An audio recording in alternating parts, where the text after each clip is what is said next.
Good morning बच्चों। आज हम प्रश्नावली 6.5 पढ़ेंगे। क्वेश्चन नंबर 4 है। इसमें सिद्ध कीजिए कि निम्नलिखित फलनों का उच्चतम या निम्नतम मान नहीं है। क्वेश्चन नंबर 1 है। इसमें 3-4 क्वेश्चन है। हमने 2 क्वेश्चन को लिया है। सेम इसी तरह और क्वेश्चन करने हैं आपको।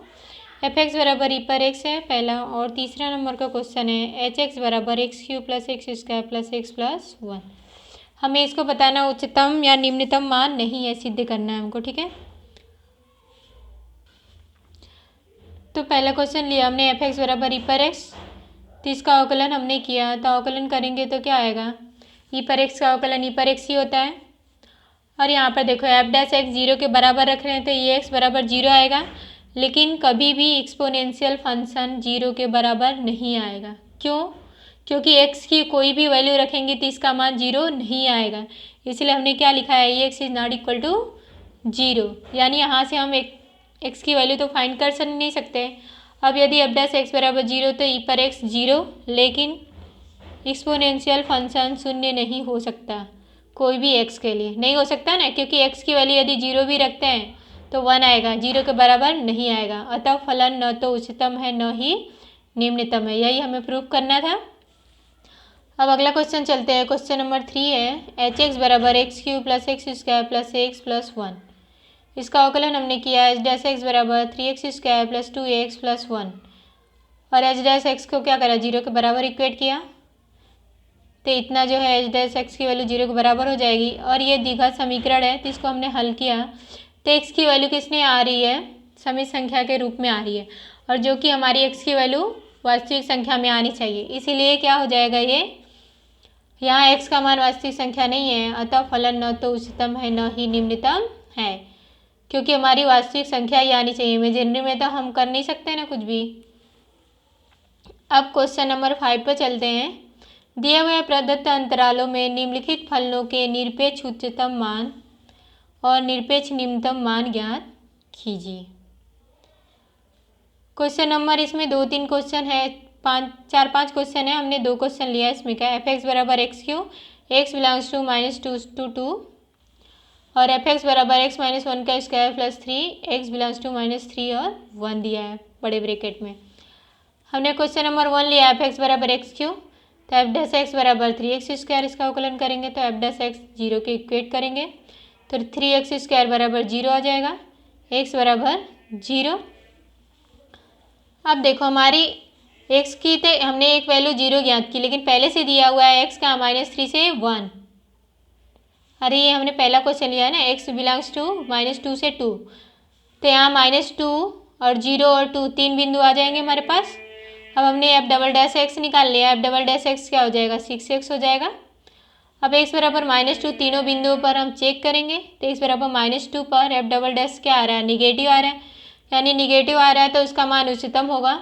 x बराबर 0 पर हमने एफ डबल डैश एक्स में रखा मान, तो क्या आ रहा है, ये 0 आ रहा है। 0 मतलब क्रिटिकल पॉइंट, यानी इसको क्रांतिक बिंदु कहते हैं। यदि 0 से हम डिफाइन नहीं कर रहे हैं ना, तो उच्चतम है न तो निम्नतम है। अगला है x बराबर 2 पर चेक करें। जो तीनों बिंदु अभी हमने निकाला, एक तो निकाला और 2 दिया हुआ है हमारा, ठीक है, ये ध्यान रखना आप लोग। x बराबर 2 पर हमने चेक किया एफ डबल डैश एक्स में रख के, तो पॉजिटिव है, पॉजिटिव मतलब निम्नतम मान, यानी हमारा निरपेक्ष उच्चतम बिंदु x बराबर -2 है, उच्चतम वाला हमने बताया। तो निरपेक्ष उच्चतम मान क्या हो जाएगा, हम फलन में रखते हैं, जो हमारा फलन दिया है एफ एक्स बराबर एक्स क्यू, तो हमने रखा है f-2 बराबर -2 का क्यू, यानी -8 आया निरपेक्ष उच्चतम मान। और निरपेक्ष निम्नतम बिंदु x बराबर 2 पर निरपेक्ष निम्नतम मान क्या हो जाएगा, f2 2 का क्यू यानी 8 आ जाएगा। आई बात समझ में। अब आगे चलते हैं। क्वेश्चन नंबर 4 इसमें क्या है, एफ एक्स बराबर एक्स माइनस 1 का स्क्वायर प्लस 3, और एक्स बिलोंग का कहाँ कर रहा है, -3 और से 1, बड़े ब्रैकेट में वो दोनों बिंदु भी इसके अंदर इंक्लूड हैं। अब हमने इसका अवकलन किया, एफ डैश एक्स बराबर क्या, 2x - 1, एफ डैश एक्स 0 के इक्वेट किया, तो 2x - 1 बराबर 0, यानी x बराबर 1। हमारे 3 बिंदु इसमें मिल जाएंगे। देखो कौन कौन से मिल रहे हैं, हमारे 1 है, यानी वही मिले, -3 और 1 दो ही मिले, क्योंकि 1 तो यहाँ पर भी मिला, यानी -3 और 1 दो बिंदु मिले। तो हमने अब देखो बेटा, हम एक बार भी अवकलन करके निकाल सकते हैं और दो बार भी अवकलन करके निकाल सकते हैं। यदि हमारा अंतराल दिया हुआ है तो हम एक बार भी अवकलन करें तो भी हमारा मान निकाल सकते हैं, उच्चतम और निम्नतम। और दो बार अवकलन करने पर क्या होता है, जिसमें अंतराल दिया नहीं रहता है तो उसमें हम क्या करते हैं, दो बार निकालते हैं, दो बार अवकलन करके निकालते हैं, क्योंकि एक बार से हमारे क्लियरिफाई नहीं होता है कि उच्चतम है या निम्नतम है। और जब हमारा अंतराल दिया है तो हम उसमें क्या करते हैं, एक बार में भी हम निकाल सकते हैं। ठीक है, तो कुछ सवाल एक बार अवकलन करके, कुछ सवाल दो बार, तो ये आप लोग ध्यान करना। ठीक है, तो हमने यहाँ पर एक बार ही अवकलन किया है, तो F1 फिर हमने फलन में रख दिया उच्चतम और निम्नतम ज्ञात करने के लिए।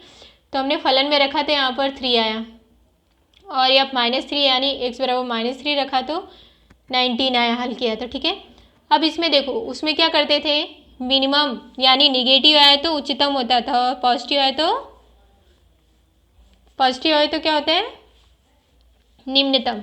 और इसमें क्या होगा, जो वैल्यू ज़्यादा रहेगी वो क्या होगी, उच्चतम होगी, जो वैल्यू कम रहेगी वो क्या हो जाएगी, निम्नतम। एक बार अवकलन में ध्यान रखना।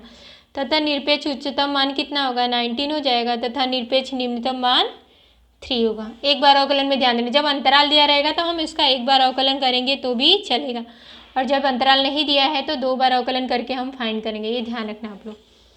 क्वेश्चन नंबर 6 है, यदि लाभ फलन Px बराबर 41 - 72x - 18x² से प्रदत्त है तो किसी कंपनी द्वारा अर्जित उच्चतम लाभ ज्ञात कीजिए। Px बराबर हमारा जो दिया है लिख लिया हमने, इसका अवकलन किया हमने, इसका 0 हो जाएगा, इसका -72 - 36x हो जाएगा। अब P' 0 के बराबर इक्वेट किया हमने, तो इसको 0 के बराबर कर दिया, इसकी x की वैल्यू हमने निकाला -2 आया। अब P" किया हमने तो -36 आएगा। देखो यहाँ पर अंतराल हमारा दिया नहीं है, जब अंतराल नहीं दिया रहेगा तो हम दो बार अवकलन करेंगे ही, तभी तो हमारा उच्चतम और न्यूनतम डिफाइन हो पाएगा, ये ध्यान रखना आप लोग। एक बार अवकलन करने से भी आता है, लेकिन दो बार ज़्यादातर हम क्या करेंगे, दो बार वाला ही अवकलन करेंगे जब अंतराल नहीं दिया है तो। यहाँ P" क्या है, निगेटिव है, अतः x बराबर -2 पर क्या है, उच्चतम लाभ होगा। जब माइनस निगेटिव रहता है डबल डैश अवकलन दो बार करने पर तो क्या होता है, उच्चतम मान होता है, यानी उच्चतम लाभ होगा। तब हम क्या करें, फलन में x बराबर -2 रख देते हैं, ऊपर फलन जो है ये इसमें हमने रखा, x के जगह -2, तो सॉल्व किया था 113 आया, ये हमारा क्या है, उच्चतम लाभ है। अब क्वेश्चन नंबर 8 पर चलते हैं। इसमें दिया हुआ है अंतराल 0 से 2π, ये भी इंक्लूड है इसके अंदर। के किन बिंदुओं पर फलन sin 2x अपना उच्चतम मान प्राप्त करता है।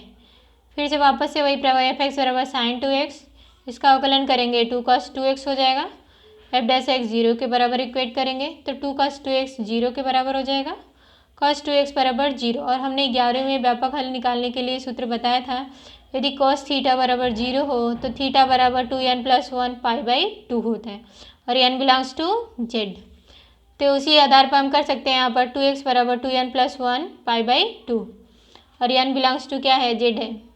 ठीक है, तो x बराबर क्या हो जाएगा, 2n+1 π/4, और हमारा अंतराल क्या दिया है, 0 से 2π दिया है। तो देखते हैं हम, हमारा अंतराल 0 से 2π दिया है, तो हमारे कितने बिंदु बनेंगे। देखो अब हमारा अंतराल दिया है 0 से 2π, 0 से 2π दिया है, तो हमने क्या रखा है, n बिलोंग्स टू z है। ठीक है, तो n की वैल्यू एक बार 1 रखा, 0 रखा, 1 रखा, 2 रखा, 3 रखा, 4 रखा। देखते हैं कि 0 से 2π के बीच आ रही है वैल्यू या नहीं आ रही है, जो वैल्यू उसके बीच आएगी उसी को हमको लेना है। हमने 0 रखा यहाँ पर तो 5/4 आया, 1 रखा तो 3π/4 रखा, 2 रखा तो 5π/4 आया, 3 रखा तो 7π/4, लेकिन 4 रखा तो इससे ज़्यादा आ रही है, 2π से ज़्यादा आ रही है, इसलिए हमारा x की यही वैल्यू आएगी। तो x की हमारी टोटल कितनी मिल गई, 0 से 2π तो दिया है, इसके बीच ये अंतराल हमारा मिल गया। अब देखो, अब इसमें हमने क्यों एक ही बार अवकलन किया है, हमने बताया था आपको कि जब हमारा अंतराल दिया हो तो एक बार अवकलन करके ही निकाल लेंगे हम। ठीक है, तब हमने क्या किया है, जो x की वैल्यू आई है, x बराबर 0 रखने पर ये आया ना, 1 रखने पर, 2 रखने पर, 3, तो एक बार 0 रखते हैं, या और ये हमारा अंतराल मिला है सारा x की वैल्यू, तो एक बार 0 रखते हैं। फलन में तो sin 0 की वैल्यू 0 होती है, या π/4 रखा हमने, तो साइन पाई बाई 2 हो जाएगा, यानी इसकी वैल्यू 1 होती है। और यह 3 पाई बाई 4 रखा तो साइन 3 पाई बाई 2 हो जाएगा, इसकी वैल्यू -1 होती है। मान निकालना हमने आपको बताया था कौन से चरण में जाएगा, कैसे निकालते हैं, ठीक है। और यह 5 पाई बाई 4 11 में बताया था हमने, तो साइन पाई बाई 2 हो जाए 5 पाई बाई 2 हो जाएगा, इसकी वैल्यू 1 होती है। और यह 7 पाई बाई 4 रखते हैं तो साइन 7 पाई बाई 2, इसकी वैल्यू -1 होती है। अब देखेंगे कौन उच्चतम है और कौन निम्नतम है। तो जो वैल्यू अधिक रहेगी वो उच्चतम रहेगी, जो वैल्यू कम रहेगी वो निम्नतम रहेगी। लेकिन हमको उच्चतम मान बताना है, तो कहाँ का उच्चतम आ रहा है, ये 1 है, यानी पाई बाई 4 और 5 पाई बाई 4 पर क्या आ रहा है, हमारा उच्चतम आ रहा है। तो जब x बराबर पाई बाई 4 और 5 पाई बाई 4 पर फलन f(x) क्या है, उच्चतम है। तो उच्चतम मान कितना है, 1 आ रहा है, तो उच्चतम मान 1 है। बेटा बस आप लोग ध्यान देना है, जिसमें अंतराल दिया हुआ है उसको एक बार अवकलन करना तो आपकी वैल्यू आ जाएगी। और जो उसमें ज़्यादा होगा वो उच्चतम मान होगा, जो कम होगा वैल्यू वो निम्नतम होगा।